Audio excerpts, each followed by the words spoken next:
Bolehkah orang Kristen memakan daging yang sebelumnya telah dipersembahkan kepada berhala?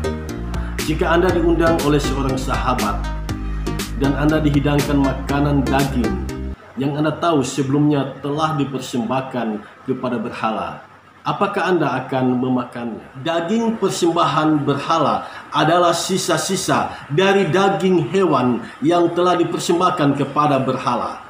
Berhala yang dimaksud dalam teks bacaan kita saat ini adalah dewa-dewa sembahan bangsa Yunani dan Romawi. Ada 3 dewa yang dikenal oleh penduduk di kota Korintus. Yang pertama, Dewi Afrodit. Dewi Afrodit adalah dewi sembahan bangsa Yunani yang dikenal sebagai dewi cinta, dewi kesuburan, dewi kecantikan. Yang kedua, Dewi Venus, dewi sembahan bangsa Romawi. Dewi ini dikenal sebagai dewi cinta dan dewi kecantikan. Yang ketiga, Dewa Poseidon, dewa sembahan bangsa Yunani yang diyakini adalah penguasa lautan, penguasa danau, dan penguasa sungai. Dari ketiga dewa yang disebutkan tadi, yang paling terkenal adalah Dewi Afrodit. Penduduk setempat membangun sebuah kuil di atas gunung Akrokorintus bagi dewi tersebut. Seorang sejarawan bernama Strabo melakukan penelitian terhadap kuil tersebut, dan dia menemukan ternyata di dalam kuil itu terdapat 1000 pelacur sakral. Sebuah jumlah yang tidak sedikit, saudara sekalian. Bayangkan ada 1000 pelacur di dalam kuil Afrodit. Kehadiran mereka inilah yang membuat masyarakat di kota Korintus secara moral bobrok. Masing-masing dewa memiliki hari raya, dan pada hari raya inilah orang membawa hewan sebagai persembahan pribadi, dan ada juga yang membawanya sebagai persembahan umum. Sisa daging hewan dari persembahan pribadi itu diserahkan kembali kepada si pemberi persembahan, dan biasanya itu dimanfaatkan sebagai daging dalam sebuah pesta. Sedangkan sisa dari daging persembahan umum diambil oleh pejabat kuil, dan daging itu dijual ke pasar bagi penduduk setempat. Persoalan kemudian muncul di sini. Bolehkah orang Kristen memakan daging berhala tersebut? Jika kita membaca 1 Korintus pasal 8 ayat 1-6, maka kita bisa simpulkan ternyata tidak ada masalah kita makan daging berhala. Mengapa?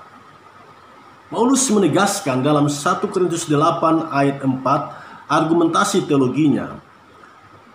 Tidak ada berhala di dunia, dan tidak ada Allah lain daripada Allah yang esa. Jadi mengapa kita boleh makan segala jenis daging yang telah dipersembahkan kepada berhala? Tidak ada berhala di dunia ini. Dalam keyakinan kita, hanya ada satu Allah yang kita sembah. Paulus lebih menegaskan tentang hal ini dalam 1 Korintus pasal 10 ayat 25 dan 26. Di sini dia menulis, "Kamu boleh makan segala sesuatu yang dijual di pasar daging tanpa mengadakan pemeriksaan karena keberatan-keberatan hati nurani. Karena bumi serta segala isinya adalah milik Tuhan." Semua adalah milik Tuhan, jadi kita bisa makan segalanya jika itu bermanfaat, berguna bagi tubuh kita. Lalu bagaimana jika kita diundang oleh sahabat kita misalnya, lalu kita dihidangkan daging yang sebelumnya telah dipersembahkan kepada berhala? Paulus menjelaskan kepada kita dalam 1 Korintus 10 ayat 27, demikian bunyinya. Kalau kamu diundang makan oleh seorang yang tidak percaya dan undangan itu kamu terima, makanlah apa saja yang dihidangkan kepadamu tanpa mengadakan pemeriksaan karena keberatan hati nurani. Boleh dimakan, tidak ada masalah. Tetapi jika kita membaca 1 Korintus pasal 8 ayat 7 sampai ayat yang ke-13, kita bisa simpulkan bahwa kita tidak boleh makan daging yang telah dipersembahkan kepada berhala jika hal itu menjadi batu sandungan bagi orang lain. Dalam ayat 13 bahkan Paulus secara tegas menegaskan dia tidak akan makan daging selama-lamanya jika hal itu menjadi batu sandungan bagi orang lain. Nah, dalam 1 Korintus 10 ayat 29,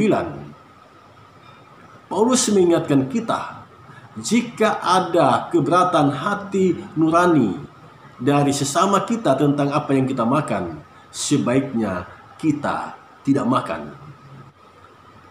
Kita sekarang berada di Minggu Epifani.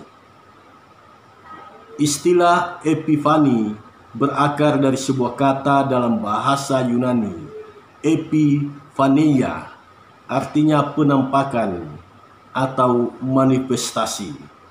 Jadi, Hari Raya Epifani adalah memperingati Yesus Kristus dinyatakan kepada dunia ini, diperkenalkan kepada dunia ini. Gereja memahami kunjungan orang Majus dari timur datang ke Bethlehem. Pada saat itulah sesungguhnya Yesus dinyatakan, diperkenalkan kepada dunia. Gereja juga memahami ketika Yesus dibaptis oleh Yohanes Pembaptis, pada saat itulah Yesus diperkenalkan kepada dunia. Yesus dinyatakan kepada dunia. Jadi Epifani adalah peringatan terhadap peristiwa ketika Yesus diperkenalkan, dinyatakan kepada dunia ini. Sayang sekali Hari Raya Epifani sepi. Hari Raya Epifani tidak semeriah Hari Raya Natal dan Paskah. Bahkan ada orang Kristen yang tidak tahu adanya hari raya ini. Nah, Hari Raya Epifani sebenarnya menolong kita semua untuk lebih bersungguh-sungguh bersaksi tentang Kristus. Dalam tahun ini, Hari Raya Epifani jatuh pada tanggal 6 Januari. Nah, dalam hubungannya dengan teks bacaan kita saat ini, tugas kita semua adalah memperkenalkan Kristus kepada dunia. Dan kita berupaya sedapat mungkin janganlah menjadi batu sandungan bagi sesama kita. Seorang pemimpin di India bernama Mahatma Gandhi yang beragama Hindu pada suatu ketika tertarik untuk masuk agama Kristen. Tetapi ketika dia melangkahkan kakinya ke gereja dan tepat berada di pintu gereja, dia ditolak oleh petugas di situ karena gereja itu katanya dikhususkan bagi mereka yang berkulit putih. Mahatma Gandhi pada akhirnya tidak tertarik lagi untuk masuk Kristen. Mahatma Gandhi berkata, "Saya suka dengan Kristus, tetapi saya tidak suka dengan kekristenan." Mengapa? Karena ternyata kekristenan yang Mahatma Gandhi jumpai di zamannya tidak mencerminkan kasih Kristus. Kasih yang Yesus ajarkan adalah kasih agape, kasih yang tanpa pandang bulu, kasih tanpa pamrih, musuh sekalipun dikasihi. Itulah ajaran Kristus bagi kita. Pertanyaan evaluatif bagi kita, apakah kita telah menjalankan kasih itu? Jika kita belum maksimal melaksanakannya, hal itu menjadi batu sandungan bagi orang lain. Orang lain tidak akan tertarik untuk masuk Kristen karena kehidupan kita tidak mencerminkan kasih yang Tuhan ajarkan. Mari kita berjuang, jangan ada lagi Mahatma Gandhi yang lain yang tidak tertarik dengan kekristenan karena gaya hidup Kristus tidak nampak dalam hidup kita.